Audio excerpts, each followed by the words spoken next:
皆さんこんにちは。ロックブラッドの時間です。今回もどうぞよろしくお願いします。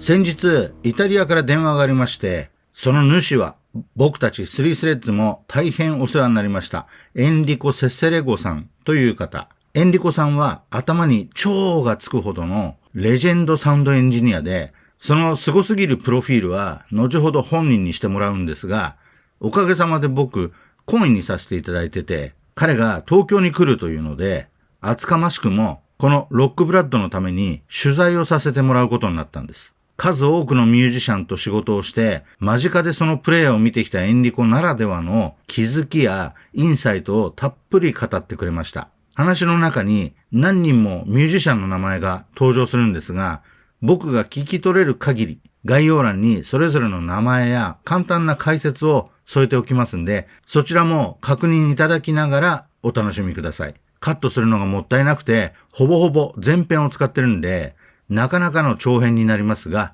最後までどうぞお付き合いください。それでは早速どうぞ。Okay. All right, here we go. Hello, how are you, Tomo-san? Good? Doing very well, thank you. Very good. Good to find you again here in Tokyo.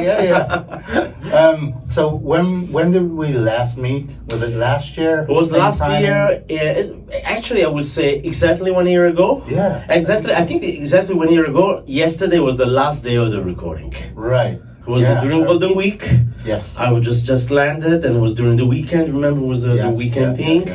And we just finished the actual recording. Yes. Yeah, 3 days I think we did. Yeah, it was an exciting 3 days. Yeah, it was actually pretty tough and strict 3 days, but we made it, you know, Yes. we make it work, yeah.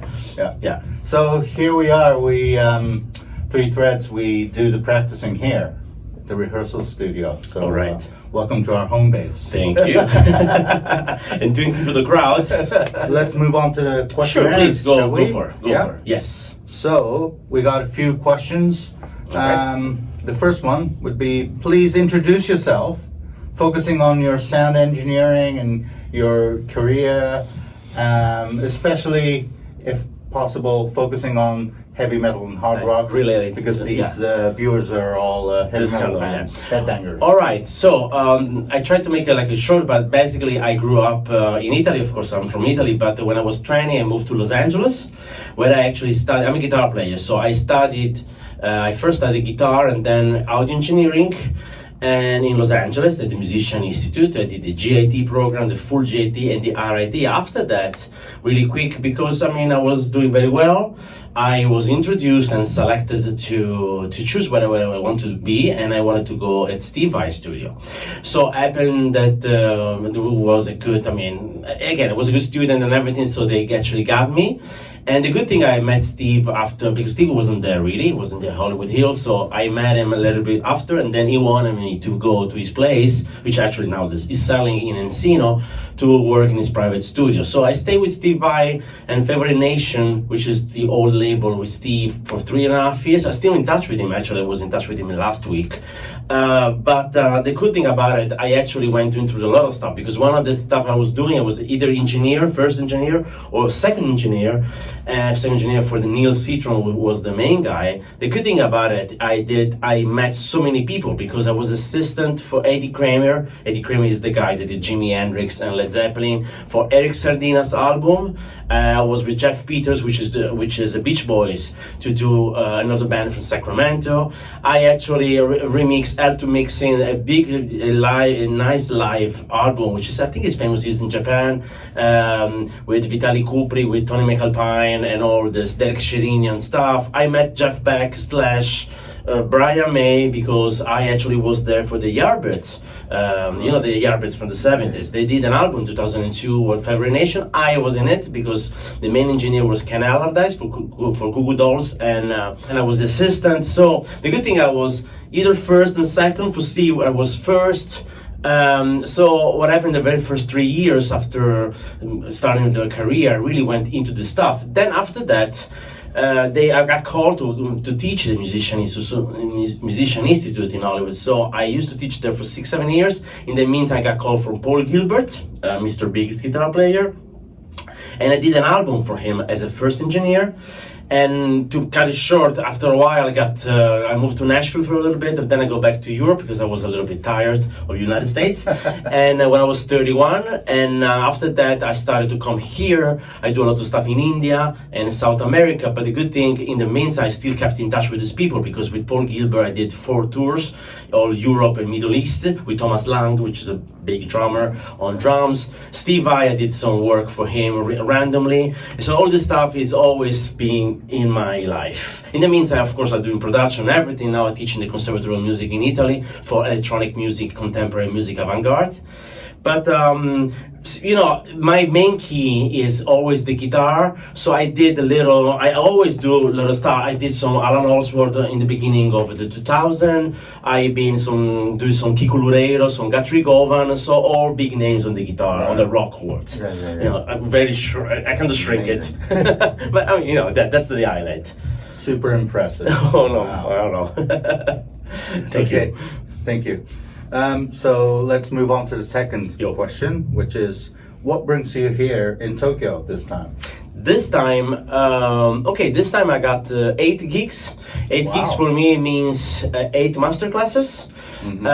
I'm gonna actually be doing 2 Is that all in Tokyo? No, actually, I'm gonna do 3 in Tokyo area, Right. and different academies in school. And then I go to Fukuoka next week. Okay. And then the very last days that I'm here, I'm gonna be in Kobe, and Nagoya and Osaka. So Wow. I got a few Nationwide. gigs. Nationwide, I would say. Back in 2019, I used to go even to Sendai, but after COVID, of course, everything's shrinking a little bit. But I've been coming to Japan very often, so that's why I'm here this time. We were talking earlier, and I was thinking you might know more about Japan than I do. At least about the streets and the name. I'm still learning my Nihongo, but it's gonna take a little while. All right, the next question would be, what are you working on these days as a main project, if you will? Any big projects in the heavy metal genre, maybe? I don't know. Look, what's happening now, summertime for me, which is gonna be coming up when I go back to Italy, summertime is always like a little complicated for me because either I get involved in big touring, and you never know, it might be the chance. Paul is on tour, but Steve Vai is on tour with the Beat, which is the big contribute, and then the tribute band, and then the Joe Satriani. That's gonna be my main focus now because I really wanna get back in that kind of like guitar walls area. And some I was telling it's complicated because I usually manage 4 festivals. Wow. In Italy. I'm a technical director for 3 of them, even for the 4th one, but for one also I'm the artistic director, small and big. So it takes a little time, it takes work and time to plan this stuff, which is a steady gig, so I keep it because it's cool, because I got to meet maybe total, 40 artists, 40 bands, and it's always good because always new work comes. And it's a rock festival, also is contemporary music avant-garde festival, and different things. So this is the main thing I'm focused on now when I go back, actually. All right. Wow. Okay. Amazing. Just out of curiosity, what's up? Sorry for my ignorance. No, go for it. What's the artistic director do? What's the role? Okay, what is the technical director does, which is the main coordinator for the crew, for backlines and blah blah blah, and PA. But artistic director is the one that takes care of who's coming to play. So he calls the band, he finds the band, or he receives email because he always, this year is the 17th edition of this festival. So now we're kind of famous in Italy. So we have a lot of applicants, send email. So you can to go through, see the website, see the YouTube video. That's why it's important to shop the artists to shop themselves. So I selected with another guy, but then I get to pick. And finally made the call, make the arrangement. I decide, okay, you played the first day, you played the 3rd day together with the other artists. So that's the artistic director. You juggle those. You choose who's playing and which day is playing, because you need to have a calendar which is interesting. You can have the best one on one day. You can have to spread it and decide who's first, who's after. Right. It's it's not complicated. It just takes time to select and to talk with these people. I can imagine that. It's a little. It's quite troublesome. It's sometimes trouble. It's fucking tiring. It's always a human factor there. So Yes, you know, you don't want to offend anybody, but sometimes you just prefer to call that guy instead of that band, but not because they're bad, but just because it fits better with the other people. So it's just a better feeling too, you know. It's very diversified. It's not only rock, you know. So that's you need to create a little, some differences, you know. Right. That's it. Right. Is there any Japanese? No, you artists or know, bands? the point with Japan, it's a good point. The point with Japan, it's been always a problem because I don't know if you're aware of this, but the tickets, same ticket from Japan to Italy and back are way more expensive than the same airline, same thing from Italy going the other way. It's unbelievable. So, believe it or not, we got people from Mexico, we got people from Latin America, we got people from India.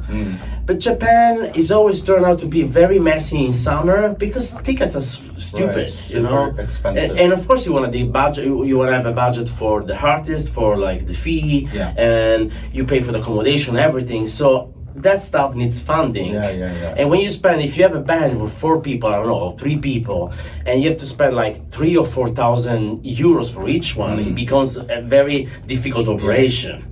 You understand? Also because I live in Sardinia, and this festival, for example, is in Sardinia, which is one of the biggest islands in Italy, in the Mediterranean. So you need to fly to Rome or Milan, and then you have to fly again. And that stuff becomes really, and you know, that festival has 15 performances, so you can really allow yourself to spend like 40 grand for each performance. We don't have this kind of budget, you know.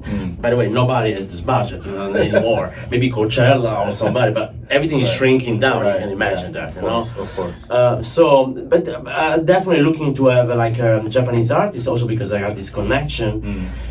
But for now, I'm sorry to say, but it's undoable. It's undoable for now. Who knows? Let's always hope for the best, right? But definitely, I think it would be nice to have you there for the rock festival. Wow, yes. That would be We nice. can't afford it. No, of course. I mean, you don't have to afford it. It's the organizer there to think about it. That's the thing. We're flattered to hear that. Sure, absolutely. We know that you have worked with Steve Vai and Paul Gilbert, etc., among other big names, of course. Please share with us a few insights on what you have found unique or stood out compared to, I won't say other musicians, but what's the kind of the gems that they have, is not only because they're professional, but of course their characteristics and the play style and let me actually, maybe that can be you know, I work with Paul right after Steve, okay? And these names are always been my super favorite guitar player, especially Steve Vai. Paul, I wasn't really into the Mr. Big thing, but I knew him. I knew his videotape, the instruction videotape from the 90s. And so I was very excited to work with them. But two completely different fellow. I mean, in the sense that Steve, of course, right? But Steve is a super workaholic. That means it was tough to work for him. I mean, and it was very nice. You could talk with him about everything and anything. But when it was time to work, it was like full week from 9 to 9. And I mean, maybe you have dinner with him, with his family and everything. But it was very, very detailed about stuff. And time that he doesn't sleep to just record. I mean, everything that kind of everybody knows now. But the unique thing was it was very focused on the production side, and it is very, very detailed about the production. So from him, you know, I knew his music very well already. So for me, it was easy to find the pattern on how to make stuff and everything. So I just confirm. I mean, just to give you some example, randomly, from him, I definitely learned how to use the delays better, digital delays, you know, effect. I definitely have more sense for rhythm recording and drums recording. You know, the Mothership, the old studio in the Hollywood Hills, I mean, even Terry Bozzio was there to record. I mean, I recorded like Vinny Appice there as a drummer. So you actually get to see all these people, the Pat Torpy from Mr. Big. So it's and it was great because Steve is an engineer himself, in the sense that he knows how to do the stuff. He just needs a proper engineer to just really actually do it. Yes. But so it gives you a lot of like inside out of mixing technique, and again specific use of phasing or tube screamer, little stuff, but that changes everything. How to set up the guitar amp, the volume, the tone, what actually is useful for the recording, that stuff. So Steve was into that. Paul, on the other hand, is a completely different dude. Is more humble, more relaxed. Is very on his world, and the good thing, we were just working like maybe 4 or 5 hours a day, so very little. But the good thing about Paul, every day, so sometimes we're like 5 days in a row. Every day he was coming to the studio in Los Angeles this time, and he has always a new song to record the demo for. So he always does demo, and the good thing, he plays the drums, he plays the piano, he plays the bass, he plays everything. So he makes the demo, Then eventually, out of 50 songs we recorded, he selected one for the album, and maybe he calls the proper drummer, or replays the bass or whatever. But that was what I found really interesting, because he's the kind of guy that he was going to studio with one new song, and he was finishing all the song by 5 hours, which is good. Which is great. Amazing. So he got, at the end of the day, he got the bounce of the demo with everything: guitar solo, drums, bass, guitars, different guitars, piano, and everything was ready. So it's cool because you always have a demo, and that pushed me, because they gave me this perspective of being a very productive musician, maybe not super production-wise oriented, but very, very concrete, very realistic. And it amazed me, because he is a Beatles fan and all this stuff, so he likes to sing, so he does this kind of stuff. But it was amazing. We had the drum set ready, the bass ready, the piano already with the microphone, so he was moving around and just record. At the end, just a little quick mix, and it has the demo. Unbelievable. Cool. Very cool. Wow. Very cool. So just between you and me, what's up? I can easily imagine that he's good at bass as well. Yeah, absolutely. But how about his drums? Good. Actually, he's been doing, I saw online, he has a gig, a touring as a drummer. Lately, really? For some. Yeah, lately he's doing some. I just saw it a couple of days. Yeah, he's pretty good on drums. He got some double pedal. He's not a fancy double pedal player, but timing is perfect. I also work with Aldi Meola. Aldi Meola plays also percussion. Right. These people has a very great timing sense of timing, and it's not only for the guitar. And I can see that they can actually play percussive instrument, and they have this thing. So playing a percussive instrument helps you also on the other instrument, of course, with the tempo, with the articulation, with the mindset, So Paul is absolutely a good drummer. I wouldn't call it to do a sting because it doesn't have these nuances, this elegance. But it's actually pretty steady, pretty good. Well, according to your information just now, it's like he's using it for recording. Yeah. And for sure he got better, because he always have a drum set in his studio, home studio, whatever. So I'm pretty sure he's the kind of guy that practice. Also, remember that Paul, unfortunately, is deaf on one ear. Oh yeah, I heard that. Yeah, and actually, I think he's becoming deaf in the other one too.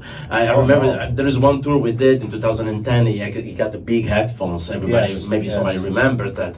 And then remember one tour we did, and he has headphones. Imagine the setup: headphones with loud instruments. Yeah. One monitor just for the drums, so you can hear the beat. And there was also a computer screen, so you could see the hi-hat. A webcam. Okay. A webcam connected to the hi-hat. Actually seeing the rhythm. To have the double check. Right. Imagine. Yeah, then it got better, He's not using headphones anymore, but I know now it's getting even worse. So basically what happened, there's two stories about it. One is because he's playing drums loud, and the hi-hat screw is here. The hi-hat. Right. And the other one, but this is not true, I think, it because he went to Eddie Van Halen's studio many times, and Eddie Van Halen used to mix very loud volume, so that's why he lost his hearing. But anyways, I don't know.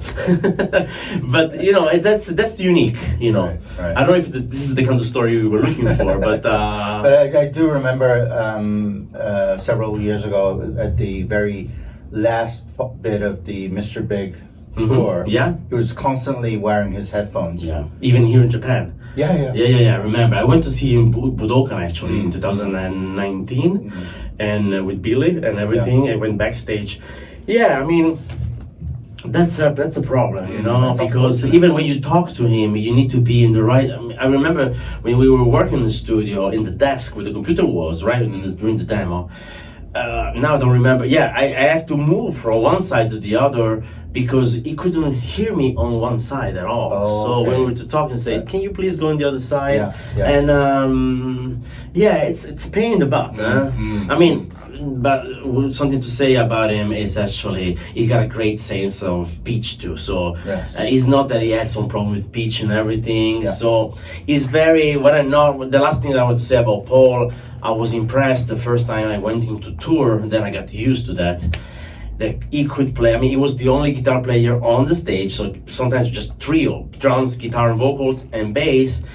And he was playing the stuff that he was playing for 2 hours every freaking night with the extreme power, and it's impressive when you see somebody, because you know Steve has a second guitar, a third guitar player. He has arrangement. He doesn't play all the time. He doesn't really have to. I see. He doesn't really have to get into the song by himself. Right. Paul is doing everything, right? Right, I yeah. mean, from the beginning to the end. Yes. Every day. And it was just unbelievable, you know. That's I mean, he's 60 years old now, and he's still rocking. You know, that's impressive. Yeah, That's stamina for sure, you know. Yeah.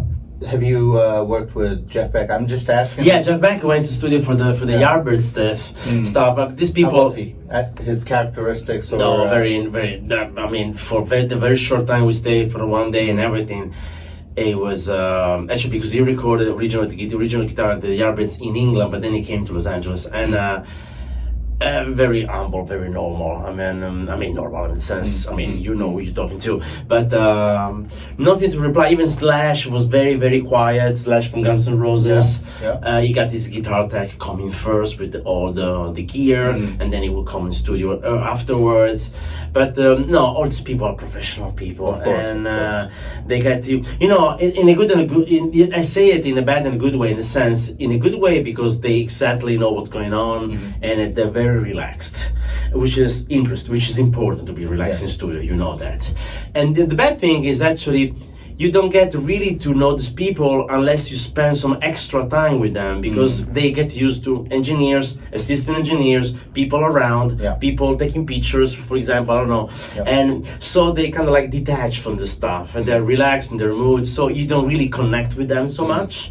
I connect with other people because I stay with more time with them, like Billy Sheehan, with Tony McAlpine, or with Mike Neely. All these people, because they were hanging in studio more, you know. Right. Jeff Beck with Cruise once, Slash 3 days, yeah, that was better. Okay. But you know, all the stuff, you know. Right. And Frank Gambale, you know, these people. Sometimes it takes time to connect with people, you know. Even Alan Osworth, I did a clinic tour in Italy. It was and it was a little. I mean, it takes time to just connect with somebody that's you know. Right. And Alan Osworth was 70 years old back then already, so. And he was very shy and everything. So I'm the kind of guy that doesn't go to hey, let's take a picture or something. No, I don't go to ask questions. You're in studio. I feel like you are in the same place with that guy. Yes. I know in my mind that that's gonna be my future resume, because that's the truth. And you just enough, you know. So if something happens that we can talk, it's good. If it doesn't, it's okay, you know. Right. And personally, as an attitude, I'm not really the kind of guy that likes to have like the headlights or try. No. Exactly. No. Yeah. I've never been this way, and I think it's a winning way to see because people respect it, people appreciate that, you know. Yeah. Okay, so Enrico, as a professional in the music industry, Yeah. do you think there are difference in overseas music fans and Japanese fans, especially in the hard rock and heavy metal genre? Fans, right? Or even musicians? Okay. Look, I want to actually answer to this question by saying something really important for me. I mean, I was at a point back in the beginning of 2010 that I was kind of a little bit tired of playing guitar because, you know, if you have like the gig to play guitar, then you keep practicing, right? Yeah. But you need to have motivation because life, you get older, you got other job, you got the producing job, the engineering. So the guitar was always on the side, right? Even though it's my first love. Yes. And I remember, why I'm saying that, because when I came here the second time, which is actually the first time that I work, in 2013, I met Mikio Fujioka. Mikio Fujioka is, unfortunately, he passed away in 2018. So Mikio Fujioka is a magnificent guitar player from the baby metal here in Tokyo. So, and we been friends. I met him, and I remember seeing him playing the first time in place in Shionbashi, and he was playing, and I say it was the most finally new thing on the guitar, very spontaneous, very genuine. I mean, and I was coming from Country Govan, I was coming from all these people, and. Why I say that because that pushed me, really, they pushed me to go back to a guitar. Right. I got some very new excitement about the guitar. I took some private lesson from him actually because I wanted to actually get some weird sound and all of that, you know. And so that for me, when I talk about Japanese players and Japan in general for music to people around the world, I always said that Japan is a very unique and peculiar, as you know, music scene because you have two greatest combinations. You have great players, but also you have a lot of passion about this music, and there is a lot of passion also for the old music, so the classic rock, the hard rock, you know, which, I mean, you find people like this in US, in Europe as well, but here is really like this, you know. So if you go to a hard rock concert, you find people with actual, maybe 70 years old people with the Iron Maiden t-shirt, I don't know, whatever. And because it's just for them. And the next day they are on the Yamanote train, go to work in the office, right? Which I think is really cool because you got this genuine way to approach the music from the band side and from the fan side, so from the people that would go to audience. So I think it's actually, you know, I remember people saying like back in the US that in Japan people are more, I was very curious about Japan already 20 years ago, and they were telling me, yeah, but Japan, you know, is very, very more polite, of course, but even the show, there is no loud, everything is very, very tranquil, and I can relate that, but it's not in a bad way, in the sense, it's very organized and polite, of course, Japanese culture, in a good way, yeah? But I can really see the passion, you know? And so I think the major difference is that here, no matter what you listen really with the total passion to it, completely put yourself into it. You are a fan, you go to a concert for, I don't know, hard rock stuff, you're gonna be hard rock from your dressing, from inside, you know? You just let yourself go, like a child, but in a good way, you know? Like a teenager. Like a teenager, which is great. I think it's great. Believe it or not, it's more formal in Europe or in Italy because you kind of have some sort of like... I didn't know that. Yeah, in the sense that you don't let yourself go, you know? Here, you go to that concert, so you definitely let yourself go to the concert, which is great. So people really cheer you, people wants to see you, people sings your song, they're very rock, they're very, right? And so that's it. For the band, I believe there are amazing musicians here. I know a lot of amazing musicians, very, very virtuoso people, and a lot of culture for music. And, you know, there is a lot of there is good and bad critique about Japanese music. As you know, you have all kinds of music here in Japan, right? Maybe you have like heavy metal with like kids singing like heavy metal, or classical voice with jazz and then with metal elements. And of course, it sounds a little bit strange for classical Western European approach, right? Rock is rock, jazz is jazz, Latin is Latin, which is good. But I think sometimes the combination might not work for my taste.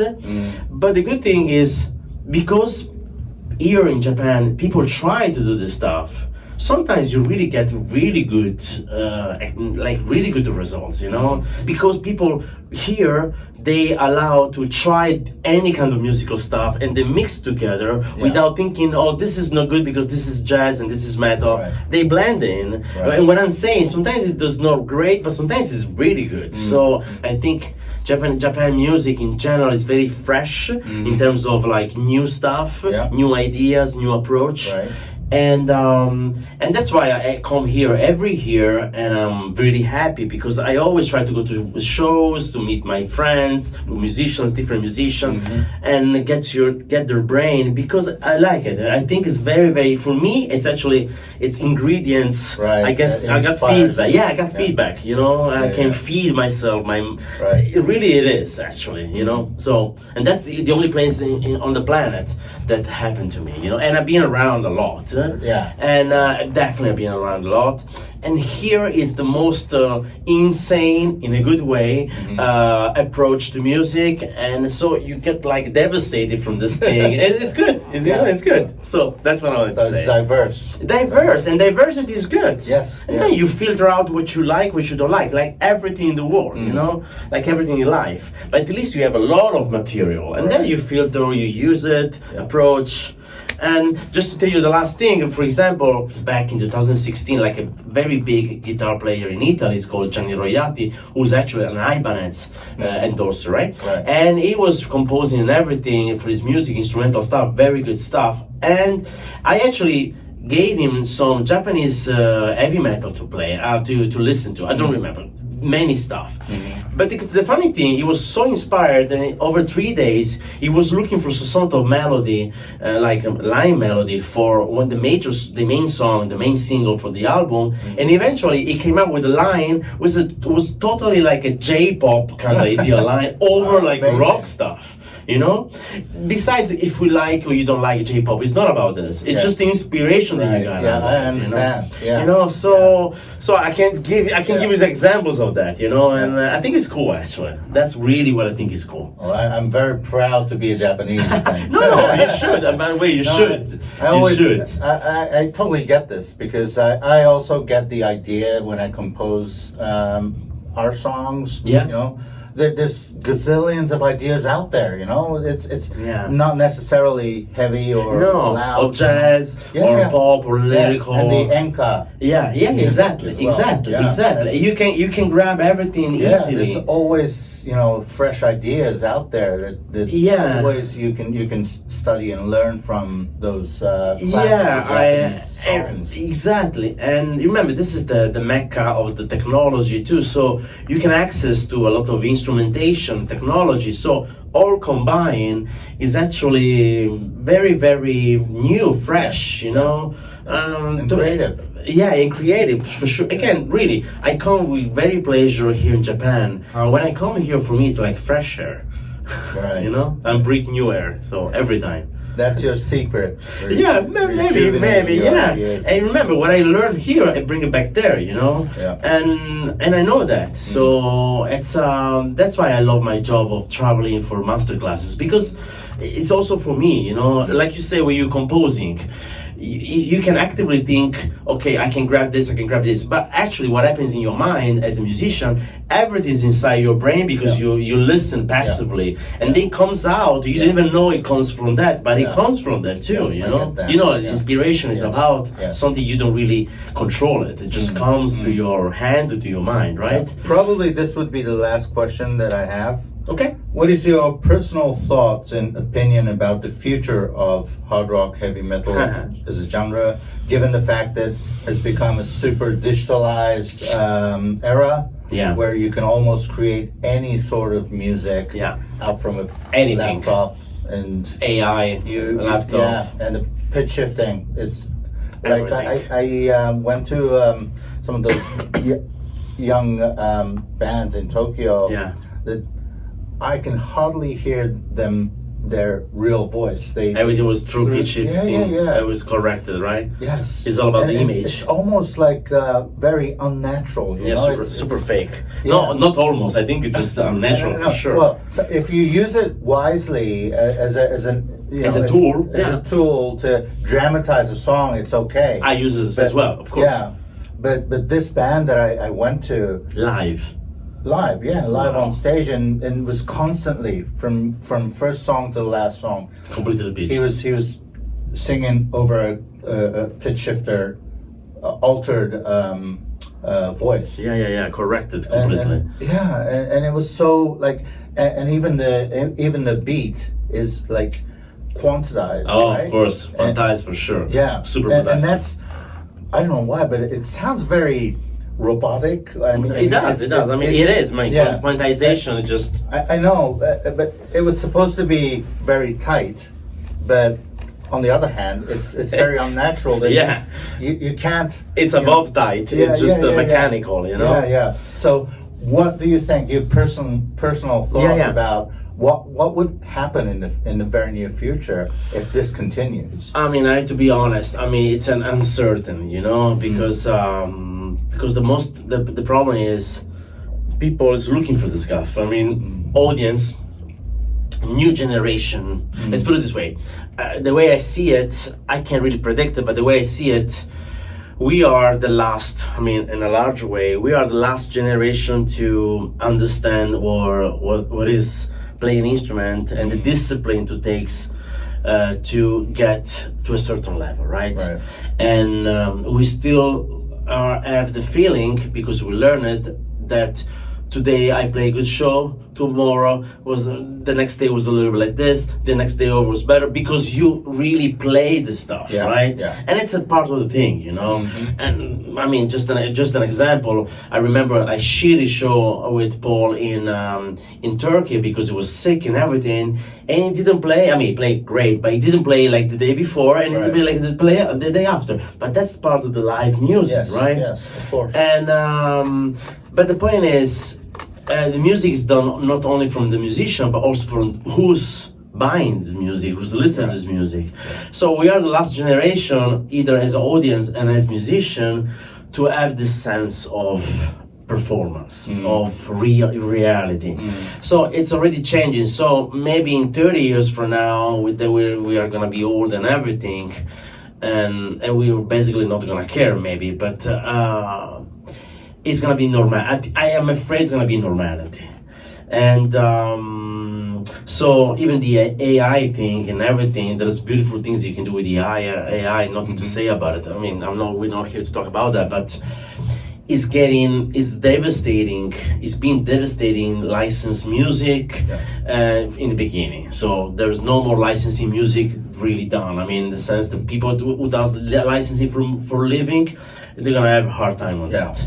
And for us, you know, me and you, we have our job. I'm in the music business, but so we go out and play, and that's gonna always happen. But the new generation, they're gonna, I mean, the guy now who's 10 years old, and when he's gonna start to play guitar, in, let's say in 3 years from now, he's gonna definitely get involved in technology who makes his sound good, even though it doesn't really play, you know, like all the video on Instagram that you can see. I mean, 80% of the stuff is like, fake. What the, everybody's playing so good, what the hell? It's not like this, right?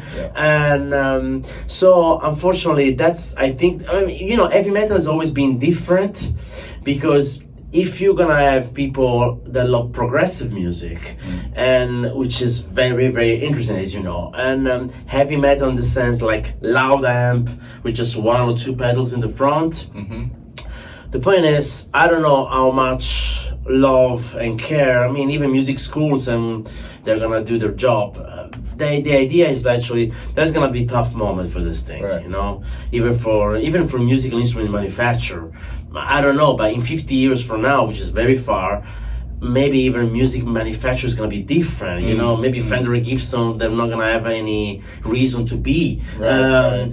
I don't know. Anything can happen. If you think the development we've been having in the last 5 years, imagine in 50 years with the rate, exponential rate we're having on this stuff, you know. And the kid again, the 10 years old now, which is gonna be the future musician or the future listener. Is gonna actually develop his ear around Through this stuff that through that, technology. Yeah, you know. yeah. You know, the only example, and I finish. The only example I can give you, you know, we are the generation we didn't know cell phone and internet. Yes. We actually discover and we use it. Yeah. My nephew, my niece, who is 21.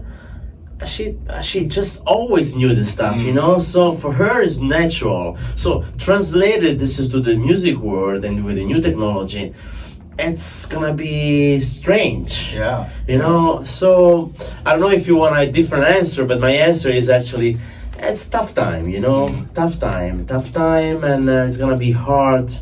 I don't know about the music played in the common sense that we know now. I don't know.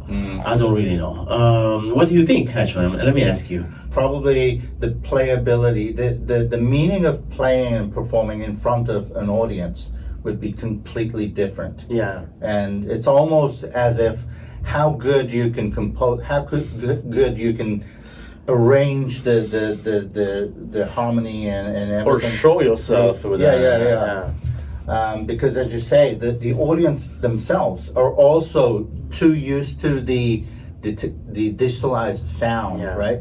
Yeah, they're gonna look for that. Yeah, when we were kids, there weren't no stomp boxes or anything. We were doing the amp and amplifier and then Crank gaining it. and crank it up and Sure. you know. You got to remember, you know, which dial. Yeah, is exactly. It, right? And by the way, the amplifier doesn't sound the same every day. So I know, even if you put the same thing, it sounds different. Exactly. So that type of mentality and that type of thinking and it would probably go away. Yeah, it would be any going moment. away. Yeah, any moment. Yeah. But again, I mean, I'm not so negative about it. It's gonna become like a history. Like there used to be the First World War and the Empire Roman. It used to be hard rock played. Yeah. I don't know. So it's not a bad thing, and it's not negative or anything. It's just going to be totally different. And probably the one and only thing that I would think is a little bit sad is that those new generations would not understand to appreciate the classical, you know, how the mechanism, the logic, the theory of the passion. How yes, that leads to passion. So Yeah. that's the worries that I have for my kids and my generation, the younger generation. Yeah, maybe your kids in specific, if you're talking about your kids, are gonna be lucky because there's you. They can still like try to, but then your kids, maybe they're not gonna have it, you know? They won't pay attention. They won't pay attention. Nobody's gonna tell them, look, check this thing out. You know, that's why I think classical music, believe it or not, is gonna stay forever because you really need to play this stuff, you know, and people expect you to play because there's a classical music logic behind it, you know, the piano, big composer, the big Chopin, Debussy, or whatever, even the classical, the orchestra. Besides that, you can fake everything, but if you go to a classic music concert, you expect a violin player to play the violin. So that school of thought and that logic of studying to play, believe it or not, it's gonna kind of like go back to the classical music concept, you know? I think the first thing to go, I mean, pop is already gone if you think about it. Rock is gonna be, maybe pop rock is gonna be the next one. And so going in degree backwards, and I think the classical music, maybe jazz, I don't think so, but classical music maybe is the only one that is gonna be survived. Because I mean, if you think about it, classical music survived for thousands of years. Yeah. So hundreds and thousands of years. So it's gonna actually last. Yeah. There's more fundamental into that, you know. Yeah. The fingers crossed that Yeah. you know we can survive as long Yeah, as possible. at least for us. Yeah, exactly. Let's do All right, it. thank you very Thank much. you very much for having me here. Thank you to the Thank crowd you. here. Thank you. All right. Let's go for beer. Okay.